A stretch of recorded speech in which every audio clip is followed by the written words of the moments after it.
10 वर्ष सतयुग में जो तपस्या करने का फल होता है वो 1 वर्ष त्रेता में तपस्या करने से मिलता है, और 1 मास महीना द्वापर साधना की जाए तो वो फल प्राप्त होता है। और कलयुग में 24 घंटे में मिल जाएगा। इससे बढ़कर और कौन सी बात है? 10 वर्ष तपस्या और 24 घंटे तपस्या। सतयुग में तपस्या, ब्रह्मचर्य, जप आदि सिद्धि के लिए बड़ी पवित्रता चाहिए, बड़े नियम, बड़े संयम। कलयुग में आप पवित्र हो या अपवित्र हो कोई मतलब लेना देना। आप राम राम कृष्ण कृष्ण हरि हरि राधा राधा रते हो तो कलयुग केवल नाम आधारा, सुमिर सुमिर नर उतर ही पारा। जो 10 वर्ष ध्यान करने से लगातार सतयुग में फल की प्राप्ति होती थी, वही वर्षों त्रेतायुग में यज्ञ का अनुष्ठान करने से, वही कई दिनों पूजा अर्चना का अनुष्ठान करने से द्वापर में।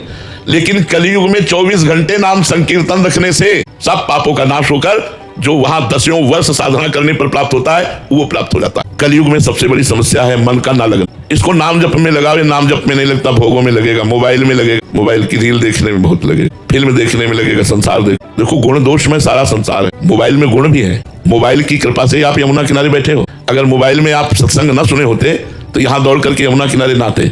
अगर हम मोबाइल से गुण लें तब तो लाभ मिल जाए, पर दोष भी है। आप कुछ सेकंड में ही सर्च करके गंदी से गंदी बात देख सकते हैं, वो जेब में है एकांत में बैठ करके। तो लिखा कि कलयुग में सबसे बड़ी समस्या ये है कि मन बड़ा चंचल होकर के विषयों में जाता है। अगर हम इस कलयुग में अपने मन की चंचलता को रोककर भगवान के नाम जप में लगावें तो जितनी जल्दी कलयुग में भगवत प्राप्ति होती है उतनी जल्दी और किसी युग में नहीं होती। यद्यपि अत्यंत दुष्ट है कलयुग, अत्यंत दुष्ट, सबकी बुद्धि को गलत आचरणों में लगा, लेकिन महान गुण उसमें एक महान गुण, अगर कृष्ण कृष्ण कृष्ण राधा राधा राधा ऐसा आप जपे तो आपको समस्त पापों से मुक्त कर देगा। इसलिए हमारी प्रार्थना है सबसे, अन्य साधन बने तो कोई रोक नहीं, पर निरंतर नाम जपने का अभ्यास करो। माला से न जप सको तो काउंटर से जपो, काउंटर से भी नहीं तो ऐसे ही जब भगवान गिन रहे हैं, वो आपकी एक एक श्वास गिन रहे हैं, आपकी एक बात देख रहे हैं, आपका एक एक नाम भगवान नोट कर रहे हैं। जैसे मैसेज अपने राधा राधा राधा राधा राधा, तो हम नोट करें या ना करें, भगवान नोट कर रहे हैं, उसका फल आपको मिलेगा। कलयुग में सर्वश्रेष्ठ और समस्त पापों का नाश करने वाला महान साधन